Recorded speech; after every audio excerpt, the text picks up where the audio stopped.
जय हिंद साथियों, आइए हम लोग सेशन को शुरू करते हैं, जिसमें कि पहली क्लास में हम लोग हिस्ट्री के कुछ महत्वपूर्ण तथ्य को और प्रागैतिहासिक काल को काफ़ी अच्छे से पढ़े थे। अब हम लोग शुरू करेंगे प्रागैतिहासिक काल में किस प्रकार से क्वेश्चन बनेंगे। लेकिन इसके पहले सेशन को शुरू करने से पहले एक मोटिवेशनल कोट की तरफ चलेंगे। तो आइए हम लोग चलते हैं।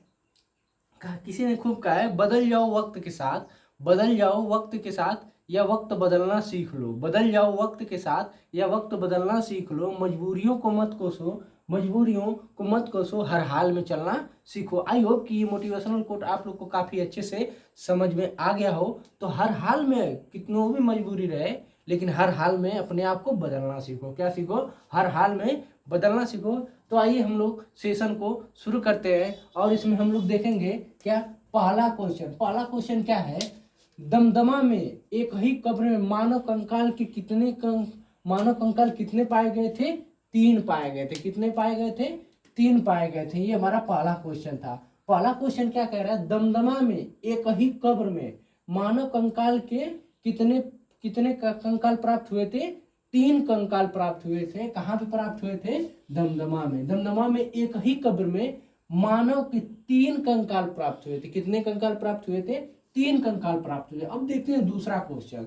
दूसरा क्वेश्चन क्या है? आदमगढ़ के अंतिम चरण में, आदमगढ़ के अंतिम चरण में क्या मिला था? पशुपालन का साक्ष्य मिला था। किसका साक्ष्य मिला था? पशुपालन का साक्ष्य मिला था। अगला क्वेश्चन देखते हैं। अगला क्वेश्चन क्या है? भारत में मानव का सर्वप्रथम साक्ष्य, भारत में मानव का सर्वप्रथम साक्ष्य हथनौरा से प्राप्त हुआ था। कहां से प्राप्त हुआ था? हथनौरा से प्राप्त हुआ था। कहां से प्राप्त हुआ था? हथनौरा से प्राप्त हुआ था। अब देखते हैं चौथा क्वेश्चन। चौथा क्वेश्चन क्या है?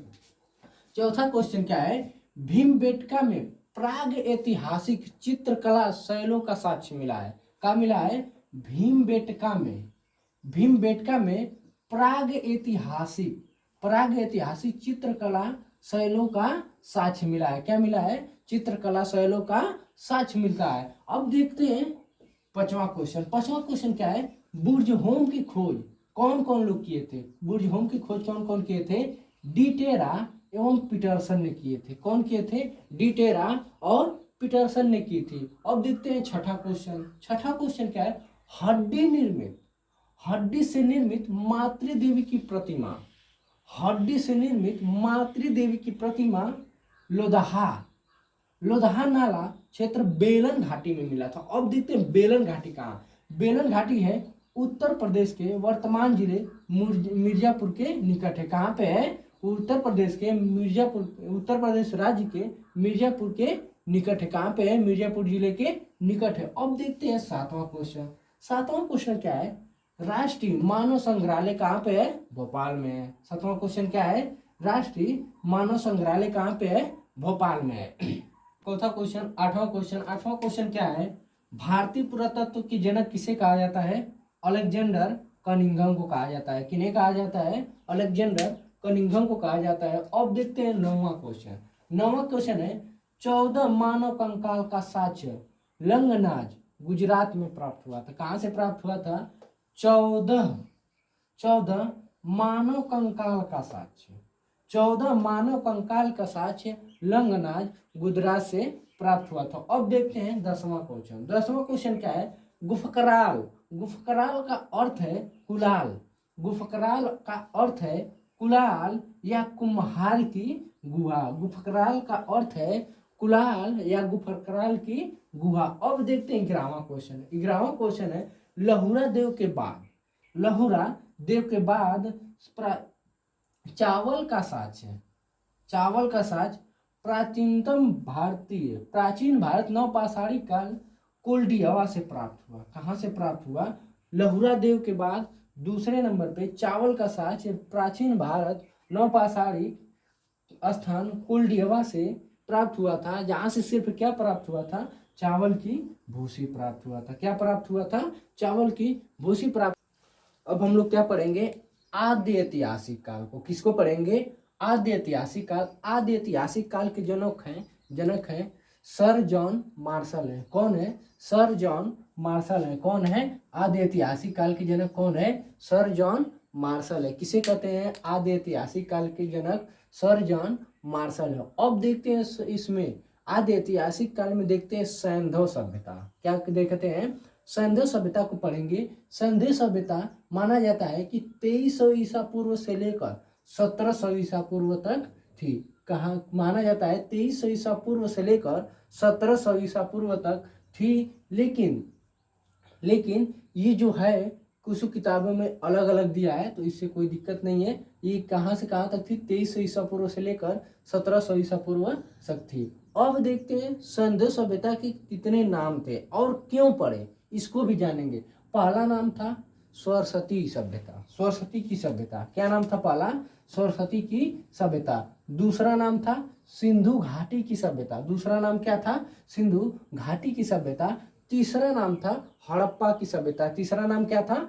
हड़प्पा की सभ्यता। अब देखते हैं इनका नाम कैसे पड़ा। सरस्वती की सभ्यता इसलिए पड़ा क्योंकि सिंधु के बगल में एक सरस्वती नदी बहती थी, जिससे अधिकतर क्षेत्र जो खोदे गए थे, अधिकतर क्षेत्र कहाँ मिले थे? सरस्वती नदी के किनारे मिले थे। लेकिन ये सरस्वती नदी वर्तमान समय में नहीं है, पहले थी लेकिन अब ये नहीं है। अब देखते हैं सिंधु घाटी की सभ्यता। अब देखते हैं सिंधु घाटी की सभ्यता कैसे पड़ा। जो महत्वपूर्ण क्षेत्र थे, जो महत्वपूर्ण पुरातात्विक स्थान है, कहाँ पे अधिकतर खोदे गए थे? सिंधु नदी के किनारे खोदे गए थे, इसलिए इसे सिंधु घाटी की सभ्यता कहते हैं। किस लिए कहते हैं सिंधु घाटी की सभ्यता? इसलिए कहते हैं क्योंकि अधिकतर महत्वपूर्ण क्षेत्र सिंधु नदी के किनारे यानी तट पर खोदा गया था, इसलिए इसे सिंधु घाटी की सभ्यता कहते हैं। अब देखते हैं हड़प्पा की सभ्यता। क्या देखते हैं? हड़प्पा की सभ्यता। और हड़प्पा की सभ्यता इसलिए इसका नाम रखा गया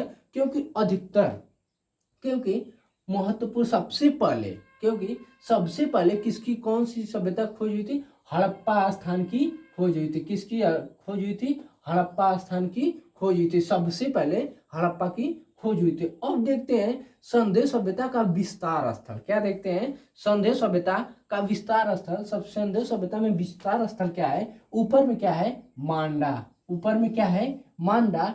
जो जम्मू और कश्मीर वर्तमान समय में जम्मू और कश्मीर राज्य के चिनाब नदी के किनारे था। किस नदी के किनारे था? चिनाब नदी के किनारे था। आई रिपीट, उत्तर में मांडा, जम्मू और कश्मीर के वर्तमान राज्य में चिनाब नदी के किनारे स्थित था। अब देखते हैं पश्चिम में क्या था? सुतकांगेडोर ये कहाँ है? बलूचिस्तान। और ये किस नदी के किनारे है? दास्त नदी के किनारे है। किस नदी के किनारे है? दास्त नदी के किनारे है। आई रिपीट, सुतकांगेडोर बलूचिस्तान वर्तमान समय पाकिस्तान, ईरान और पाकिस्तान के बॉर्डर पे बलूचिस्तान किस नदी के किनारे था? दास्त नदी के किनारे था। किस नदी के किनारे था? दास्त नदी के किनारे थे। अब देखते हैं पूरब में क्या है? आलमगीरपुर ये वर्तमान समय में उत्तर प्रदेश के मेरठ जिले के समीप है। कहाँ पे है? मेरठ जिले के समीप है। और ये किस नदी के किनारे थी? हिंडन नदी के किनारे थे। किस नदी के किनारे थी? हिंडन नदी के किनारे थी। अब देखते हैं दयमाबाद। क्या था? दक्षिण में था दयमाबाद। दयमाबाद कहाँ पे है? महाराष्ट्र में। दयमाबाद दक्षिण में महाराष्ट्र में है। ये किस नदी के किनारे थे? गोदावरी नदी के तट के किनारे थे। किस नदी के किनारे? गोदावरी नदी के तट के किनारे। अब देखते हैं सिंधु सभ्यता। सिंधु सभ्यता में क्या है? सिंधु सभ्यता में क्या था कि सिंधु सभ्यता मेसोपोटामिया प्लस मिस्र के समकालीन थी। सिंधु सभ्यता मेसोपोटामिया तथा मिस्र सभ्यता के समकालीन थी। किसके समकालीन थी? क्वेश्चन ऐसे बनता भी है कि सिंधु सभ्यता की समकालीन कौन कौन सी सभ्यता थी? तो कौन कौन सी थी? मेसोपोटामिया और मिस्र की सभ्यता थी। कौन कौन सी सभ्यता थी? मेसोपोटामिया और मिस्र की सभ्यता थी। अब देखते हैं सिंधु सभ्यता क्या थी? नगरी थी। क्या थी? नगरी थी। लेकिन यहीं पे मेसोपोटामिया जो सभ्यता थी वो क्या थी? ग्रामीण थी। क्या थी? ग्रामीण थी। सिंधु सभ्यता, आई रिपीट, सिंधु सभ्यता एक नगरी सभ्यता थी। नगरी के मतलब जानते हैं? उचित पानी का बहाव, रास्ते अच्छे होने चाहिए थे, पक्की ईंटों का साक्ष्य मिला था। ठीक, तो ये जो पक्की ईंटों का साक्ष्य मिला था। और ये कौन सी थी? नगरी सभ्यता थी। क्या थी? नगरी सभ्यता थी। और मेसोपोटामिया की सभ्यता एक ग्रामीण थी, उतना विकसित नहीं थी। अब देखते हैं संदेव सभ्यता। संदेव सभ्यता सिंधु नदी के किनारे पनपी थी। किस नदी के किनारे पनपी थी? सिंधु नदी के किनारे पनपी थी। किस नदी के किनारे में पनपी थी? सिंधु नदी के किनारे पनपी थी। आई होप कि ये पार्ट 2 इतिहास के पार्ट 2 क्लास में आप लोग को काफी अच्छे से समझ में आ गया है। तो मिलेंगे हम लोग नेक्स्ट क्लास में, तब तक के लिए जय हिंद।